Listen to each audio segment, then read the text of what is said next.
Live from New Delhi, you're watching DD India Live, India's voice to the world. I'm Preeti Kaur. Coming up in the next 30 minutes. No survivors after Russian military plane carrying Ukrainian prisoners of war crashes. Zelensky blames Russia of playing with the feelings of POWs. Russia seeks emergency UN Security Council session. NATO's largest military exercise since Cold War kicks off. Over 90,000 troops to join Steadfast Defender 2024 drills that will run through May. French President Emmanuel Macron will arrive in India to attend Republic Day parade as the chief guest. Expected to hold talks with Prime Minister Narendra Modi with focus on security and climate change. And India's Rohan Bopanna becomes the oldest player to reach men's doubles #1 to play the semi-finals of Australian Open men's doubles today.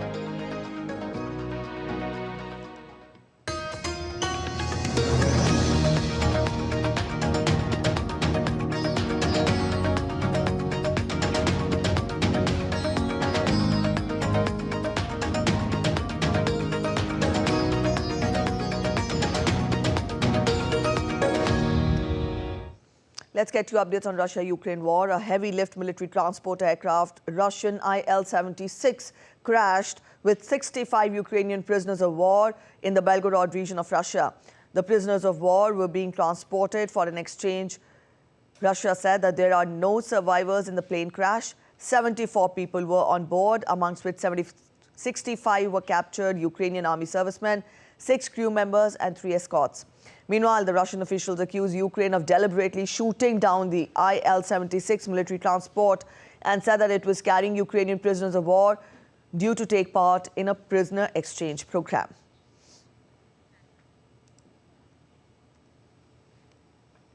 Ukrainian President Volodymyr Zelensky called for full clarity on the circumstances of the crash of the Russian plane in a Russian border region on Wednesday. He accused Moscow of playing with the lives of Ukrainian prisoners of war. It is evident that the Russians are playing with the lives of Ukrainian prisoners, with the feelings of their families and with the emotions of our society.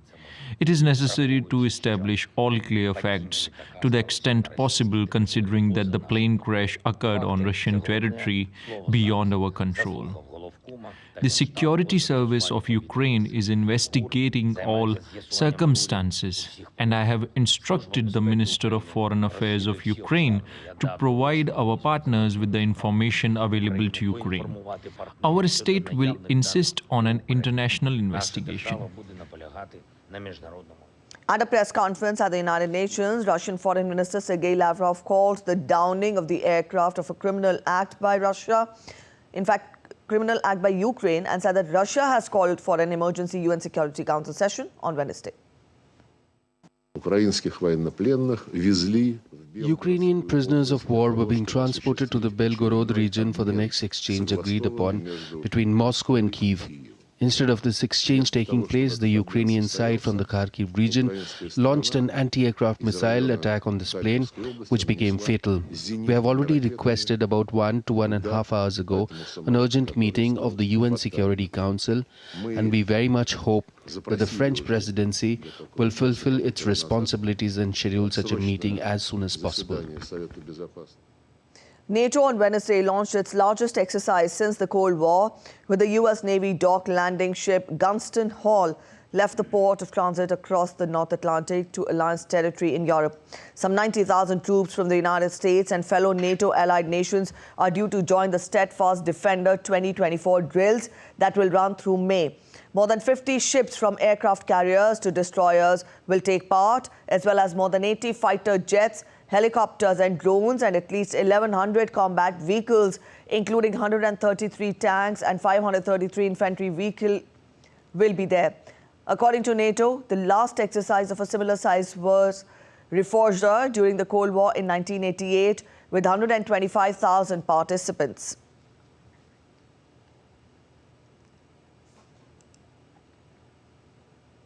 US President Joe Biden's Middle East advisor Brett McGurk is in Doha for serious discussions. On Wednesday, White House spokesperson John Kirby said the possibility of another hostage deal between Israel and Hamas is on the cards. Brett's in the region right now, and while he's having lots of conversations on lots of issues, this is certainly top of his agenda. We certainly want to see another humanitarian pause put in place so that we can, again, get aid in and get people out.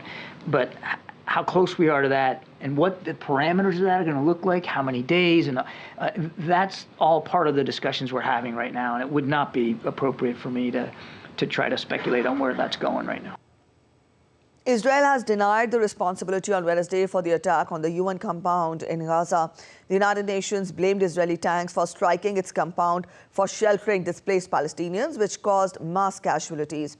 The attack, which the UN said hit a vocational training center housing 30,000 displaced people in Khan Yunis, this incident also prompted outright condemnation from the United States.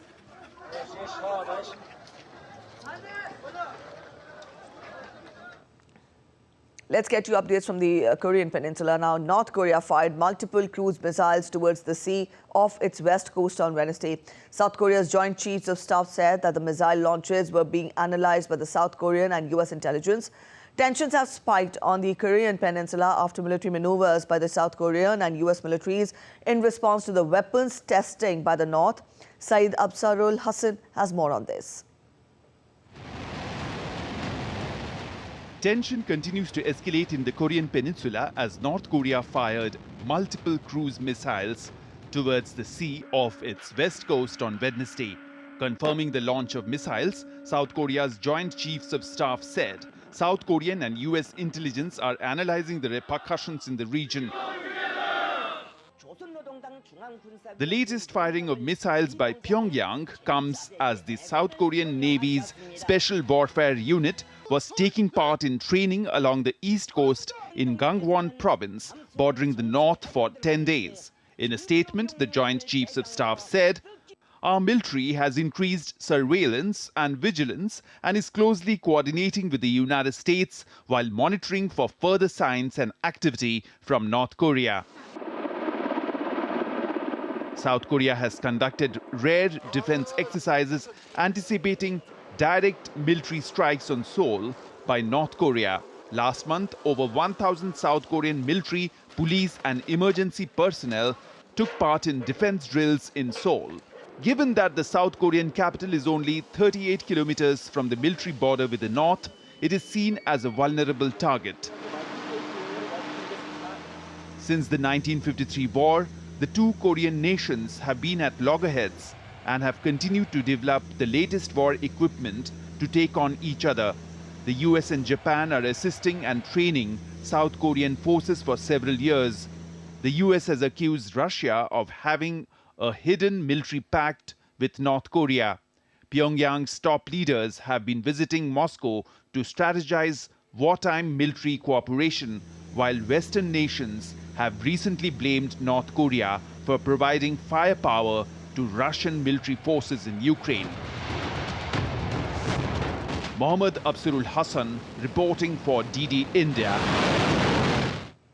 North Korean leader Kim Jong-un warned a failure to provide people with basic living necessities, including food, is a serious political issue and called for an improvement in the country's regional economy.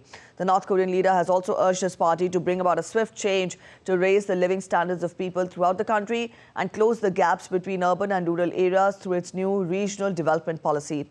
Kim announced the policy at a Supreme People's Assembly meeting held earlier this month. Argentina's largest union started a 12-hour strike on Wednesday with tens of thousands of workers demonstrating in Buenos Aires against tough economic austerity measures and reforms by new Libertarian President Javier Milei. The action is the biggest show of opposition to Milei's plan for spending cuts and privatization since he took office last month. The strike was coordinated by powerful umbrella union, the General Confederation of Labour, and comes amid major scrutiny of Javier Milei's two major reform pushes. The new government says the austerity measures are needed after years of overspending that have left Argentina with huge debts to local and international creditors. In Lisbon, thousands of demonstrators walked towards the Portuguese parliament during a protest by police professional associations demanding better salaries and work conditions. The protesters gathered in a square in downtown Lisbon and started a silent march towards the parliament. Police Union Association said that the average hazard pay in the PSP was currently between 380 and 420 euros per month, while in the PJ it had reached 1,000 euros. In a statement, President Marcelo Rebelo de Sousa said that professionals from the Public Security Police and National Republican Guard, as well as from other police forces, must have a compensation regime equivalent to that of the Criminal Investigation Police. Tanzania's political opposition held its first major protest in years on Wednesday to demand constitutional changes to reduce presidential powers and reforms of the Electoral Commission ahead of a general election due next year. Protests in the commercial capital, Dar es Salaam, was called by the opposition Party for Democracy and Progress. Police officers accompanied the marchers. Protesters at the march said they were concerned about unemployment and the rising cost of living in Tanzania. Two called for constitutional reforms. President Samia Suluhu Hassan last year lifted a ban on most political rallies that her predecessor John Magufuli had imposed in 2016 and has eased other restrictions on media and opposition parties. Colombia's Inspector General suspended Foreign Minister Alvaro Leyva from his role for a period of 3 months over possible irregularities in the tender process for producing passports in the country. Leyva last year declared the bidding process for producing Colombian passports void after just one company, Thomas Gregg and Sons, which was already making the documents, tendered an offer. 60 Syrian migrants were rescued from a small boat off Cyprus after being stranded for days. The migrants, including 3 children and a man found unconscious, were taken to the hospital. The boat was found about 30 nautical miles off Cape Greco. All the migrants were dehydrated and had sailed from Lebanon in January. Authorities scrambled to rescue helicopters and patrol vessels after a merchant vessel reported seeing the boat. The occupants of the boat were all Syrians. Storm Jocelyn hit the UK, causing flooding in York's River Ouse and causing a bridge closure in Tadcaster due to rising river wharf. The storm marks the 10th named storm of the season to hit Britain, with flooding covering streets and submerging signs. The flooding affected the nearby markets as well. World Weather Attribution has found that climate change is the main cause for a record drought in the Amazon rainforest, causing drained rivers, endangered dolphin deaths, and affecting millions of people. The study found that global warming increased the likelihood of the drought, drove extreme high temperatures, and reduced rainfall. The Amazon, the world's largest rainforest, absorbs a significant amount of greenhouse gas, and the drought could worsen forest fires, pushing the biome towards a point of no return. El Nino, a periodic warning in the eastern Pacific Ocean, also contributed to the decline in rainfall. A quick look at other stories making it to the headlines from across the world. Scientists have successfully transferred a 70-day male northern white rhino embryo into a southern white rhino surrogate mother at the Olpieta Conservancy in Kenya. The last male northern white rhino died in 2018, leaving only 2 females. The Biorescue Consortium is working to save the endangered species, which used to roam freely in Africa.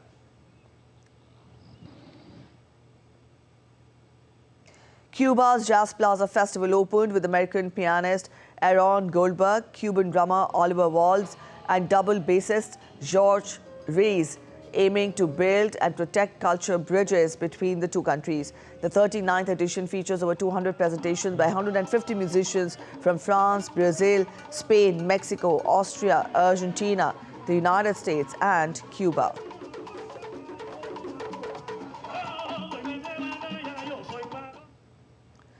Billie Eilish, Meghan Trainor, and Doja Cat are competing in the Brit Awards International Song of the Year category. Eilish's song What Was I Made For is nominated alongside Miley Cyrus's Flowers and LaBianca's People. Singer-songwriter Ray leads the Brit nominations with 7 nods for the Album of the Year, despite Blur and Little Smith's competition. Monte Carlo Motorsports Rally begins in France's Gap today. Estonia's Tanek set the pace in the shakedown stage, marking his return to Hyundai Shell Mobis for 2024. The opening event will begin with defending champion Sebastian Ogier.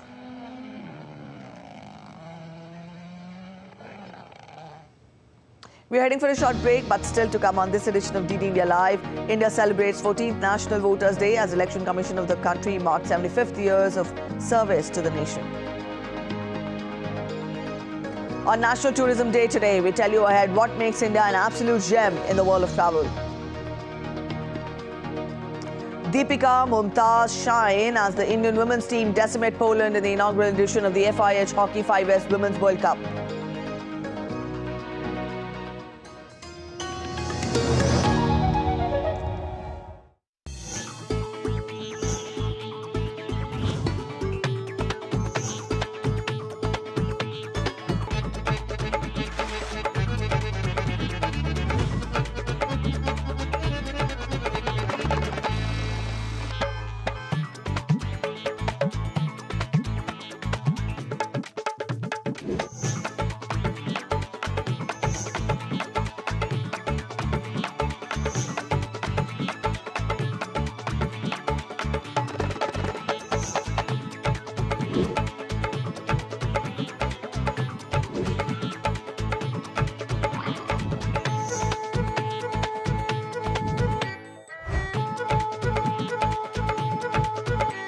Welcome to Jaipur.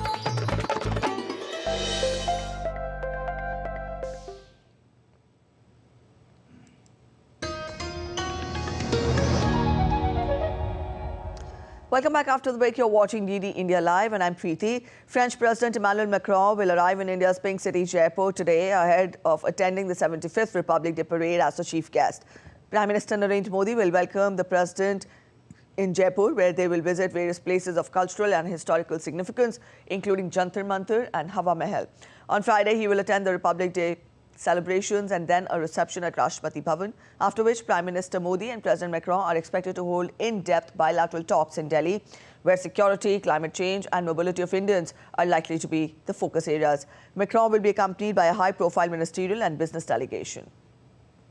As strategic partners, India and France share a high degree of convergence on a range of regional and global issues. This year, the two countries are celebrating the 25th anniversary of strategic partnership. Prime Minister was the guest of honor at the Bastille Day Parade held on 14 July 2023 in Paris. President Macron visited India for the G20 summit on 9th and 10th September last year.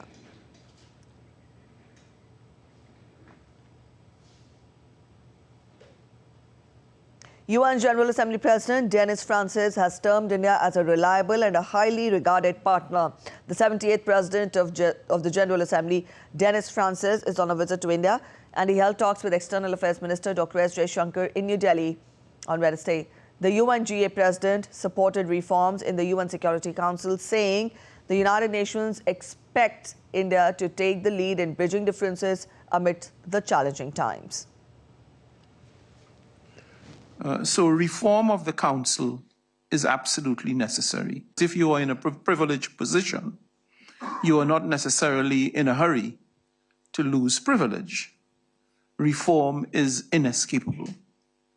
The question then becomes, what is the formula by which this reform would take place? India has been a long-standing partner of the United Nations. India, in fact, contributes one of the largest numbers of peacekeepers to the system. And that is emblematic of India's commitment to multilateralism and to the values and principles that are enshrined in multilateralism. India is a mature, highly respected member of the United Nations. It is a leader in many ways, and I'm sure that that fact is not lost on the members of the General Assembly.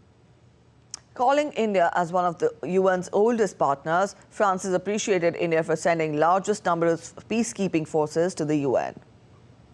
India is already a key player both globally and at the United Nations. As the world's largest democracy where unity in diversity has endured for many years, India can relate very easily to principles of universality. UN membership is more divided. As President of the General Assembly, I look to India to lead the charge in our quest to repair the trust deficit among member states. India and Russia discussed a new maritime corridor between Chennai and Vladivostok. India's Minister for Shipping, Ports and Waterways, Sarbanand Sonowal, highlighted India's commitment to enhancing trade and security along the corridor and emphasized infrastructure development and collaborative efforts across the ministries. On the part of the Government of India, we have been taking adequate measures so that maritime security can be ensured for the commercial vessels movement, seamless movement. So that way, our concerned ministry is taking adequate initiative in this regard. And this particular Eastern Maritime Corridor will be a very, very important alternative to this kind of situation. And this is definitely going to provide us a lot of scope and to continue our seamless movement of our cargo vessels to those targeted destinations. The Election Commission of India is celebrating the 14th National Voters' Day today. President Draupadi Murmu will be the chief guest at the national function being organized in New Delhi by the Election Commission of India. Dedicated to the voters, the National Voters' Day 2024 theme is "Nothing like voting, I vote for sure." It is in continuation from last year's theme. During the event, the President will be presenting the Best Electoral Practices Awards for the year 2023. Awards will be presented to state and district level officers for their outstanding performance in the conduct of elections during 2023 in different spheres. On January 25th, the ECI celebrates its 75th year of service to the nation. To mark this momentous occasion and in light of the 2024 parliamentary elections, a commemorative postage stamp themed Inclusive Elections will be released.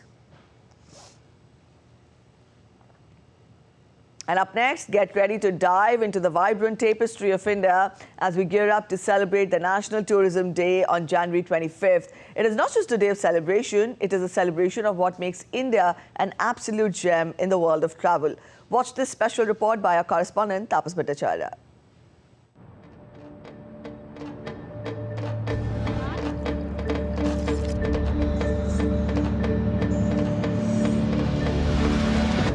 India, the cradle of ancient civilization, a melting pot of cultures, and a tapestry of religions, have always invited explorers to delve into its rich and diverse heritage.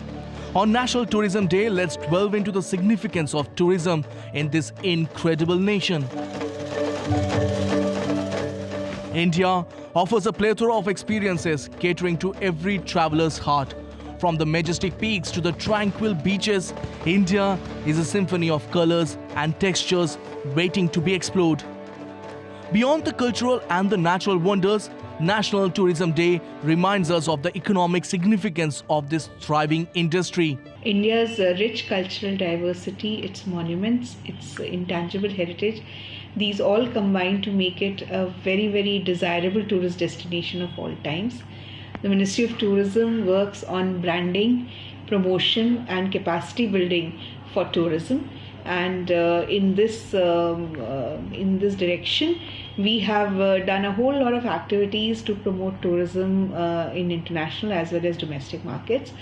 Tourism is not just a journey for the soul, it's a driving force behind the economic prosperity of our nation.